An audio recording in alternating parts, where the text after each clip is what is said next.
السلام علیکم ورحمۃ اللہ وبرکاتہ۔ ہم جس سے بھی محبت کرتے ہیں تو چاہتے ہیں کہ اس سے بات کریں، اور ہمارے درمیان کو بات کرتے وقت کوئی بھی رکاوٹ نہ ہو، کوئی بیریئر نہ ہو، کوئی درمیان میں نہ آئے، بلکہ ڈائریکٹ اس سے بات کر سکیں۔ اور قرآن مجید میں سورۃ البقرہ میں اللہ تعالیٰ فرماتے ہیں والذین آمنوا اشد حبا للہ، ایمان والے اللہ تعالیٰ کی محبت میں سب سے زیادہ شدید ہوتے ہیں۔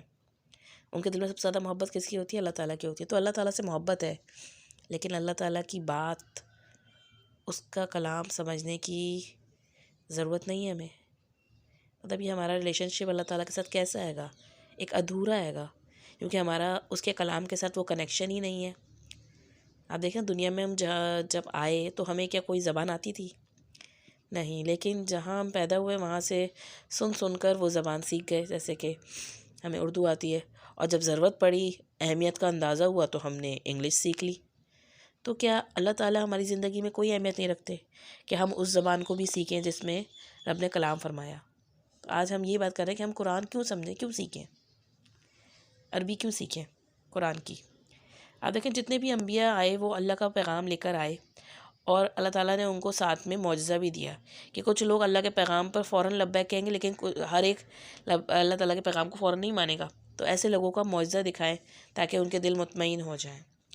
لیکن رسول اللہ صلی اللہ علیہ وسلم کا معاملہ سب سے الگ تھا۔ آپ صلی اللہ علیہ وسلم کو 2 in 1 دیا گیا کہ ایک میسج ہے اور وہی معجزہ ہے، اور وہ کیا ہے؟ بوتھ اس قرآن، دونوں چیزیں قرآن میں ہیں۔ تو پچھلے انبیاء کرام کا جو معجزہ تھا وہ کیا تھا؟ وہ آنکھوں سے دیکھنے سے تعلق رکھتا تھا، یعنی کہ اس وقت کے موجودہ لوگ جو تھے وہ آنکھوں سے دیکھتے تھے۔ لیکن قرآن مجید ایک ایسا معجزہ ہے جو رہتی دنیا تک کے لیے ہے، اور اس کا تعلق آنکھوں سے نہیں ہے، اس کا تعلق اصل میں سننے سے ہے، کانوں سے ہے۔ کیونکہ قرآن مجید کتابی شکل میں نہیں آیا، جبریل علیہ السلام نے آ کر نبی کریم صلی اللہ علیہ وسلم کو سنایا، آپ کے دل پہ نازل ہوا ہے۔ اور پھر اسی طریقے سے رسول اللہ صلی اللہ علیہ وسلم نے صحابہ کرام کو سنایا۔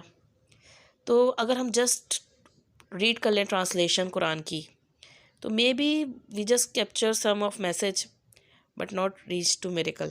ہم اس کے جو معجزہ ہے اس تک نہیں پہنچ پائیں گے۔ تو کوئی بھی جو ترجمہ ہوتا ہے نا، آپ دیکھیں وہ پوری بات کو وضاحت کر دے شاید بیان کی، لیکن جو عربی آیت میں خوبصورتی ہے، جو معجزہ ہے گا، وہ ہمارے دل تک نہیں پہنچ سکتا اس سے۔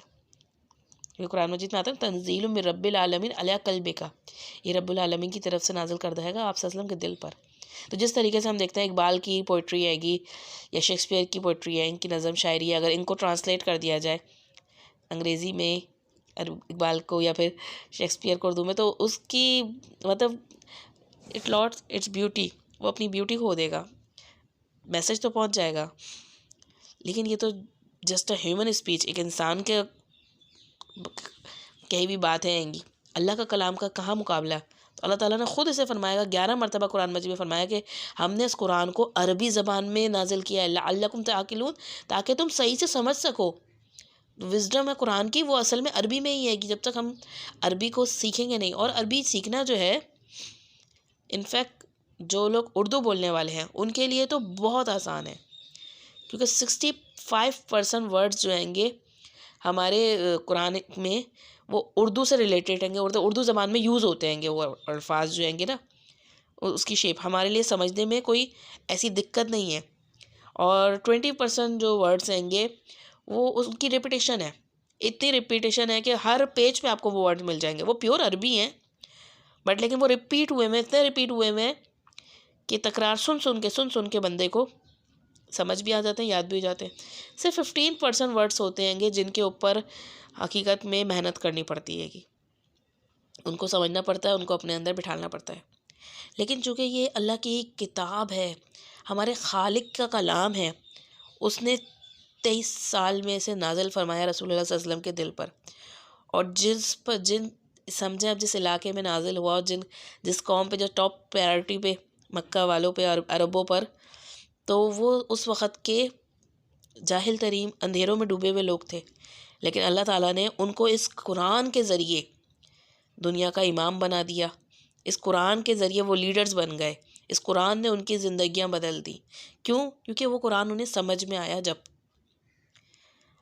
آپ کو پتہ ہے ابی ابن کعب رضی اللہ تعالیٰ عنہ جو تھے نا، وہ ایک مفسر صحابی ہیں، کاتب وحی بھی ہیں، اور سمجھ لیں آپ ایک عالم صحابی تھے.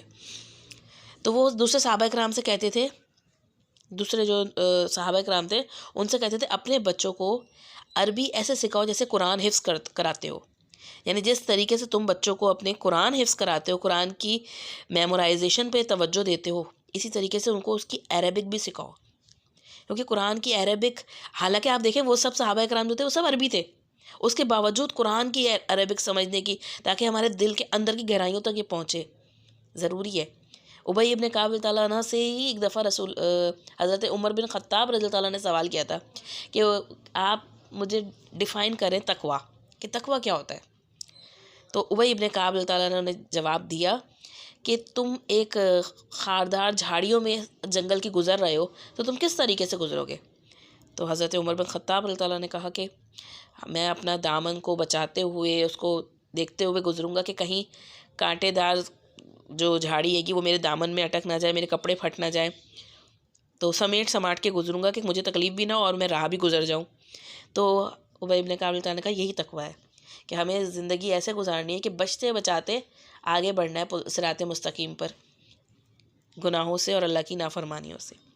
تو یہ حالانکہ حضرت عمر بن خطاب رضی اللہ عنہ بھی وہیں عربوں میں رہے ہوئے نبی کریم صلی اللہ علیہ وسلم کو، اور وہیں مکہ کے سب کچھ تھے پیدائشی، لیکن اس کے باوجود قرآن مجید کی جو عربک ہے اس میں بہت گہرائی ہے، اور وہ جتنی گہرائی سے ہم سمجھتے ہیں اتنا دل کے اندر تک اترتی ہے گی.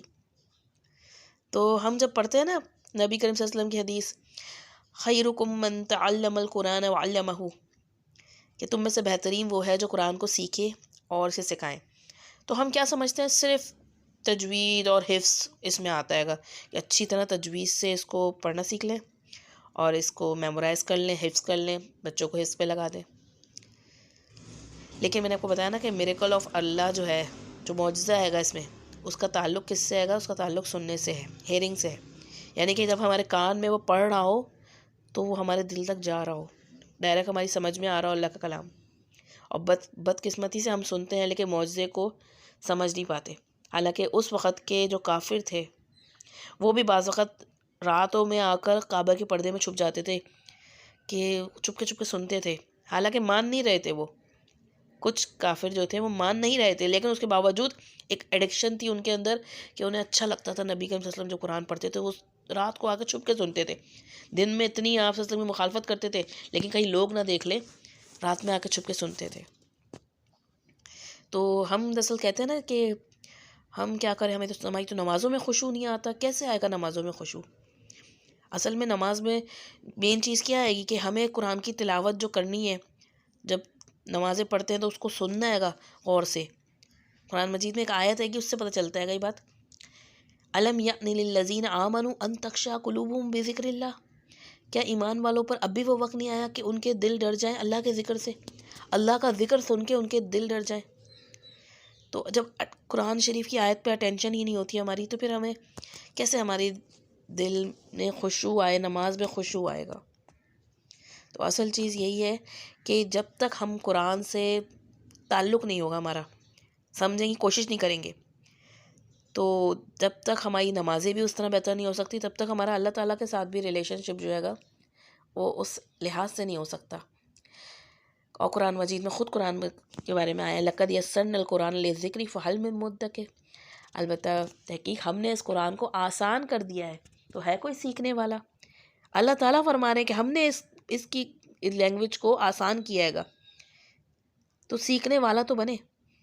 تو اللہ تعالیٰ ہم سب کو موقع فراہم کر رہا ہے کہ ہم اس کو سیکھیں. ہم یہاں پہ انٹروڈیوس کر رہے ہیں کہ قرآن گرامر، جس کے ذریعے ہم ساتھ ساتھ قرآن کے الفاظ کو سیکھیں گے، سمجھیں گے، اس کو اپنے لیے اپنے سے مانوس کریں گے، اپنے دماغوں میں، اپنے ہینڈز کے ذریعے، اپنی زبان سے ادا کر کے، اپنے کانوں سے سن کے، اپنی ساری سینسز کو یوز کرتے ہوئے اس کو اپنے لیے آسان بنائیں گے، اور اس کو بہت شوق اور محبت سے اور لگن سے کریں گے کہ اس کے ایک ایک لفظ کو بولنے میں، ایک ایک چیز کو غور سے سننے میں، اور ایک ایک ہاتھ کو ہلانے میں، ایک ایک نقطے کو لگانے میں، ہمارے ہر چیز میں اجر ہے، ہر چیز میں. اور یہ پورا ٹائم ہم جو یہاں پہ اسپینڈ کریں گے، اس کے ساتھ لگائیں گے، وہ سب ہمارا عبادت میں بھی کاؤنٹ ہوگا. اور انشاءاللہ تعالیٰ یہ قرآن پھر ہمیں اپنے دل تک جاتا محسوس ہوگا، ہمارے عمل میں ڈھلے گا، اور ہم اس قرآن کا وہ حق ادا کر سکیں گے کہ قرآن کے 5 حقوق ہیں، جس میں سے ایک ہے کہ اس پر ایمان رکھنا کہ یہ اللہ کا کلام ہے، پھر اس کو صحیح ادائیگی سے تجوید سے پڑھنا، پھر اس کو سمجھنا، پھر اس پہ عمل کرنا اور اسے پھر دوسروں تک پہنچانا۔ اللہ تعالیٰ ہمارے اس کام کو ہمارے لیے آسان فرمائے، آمین۔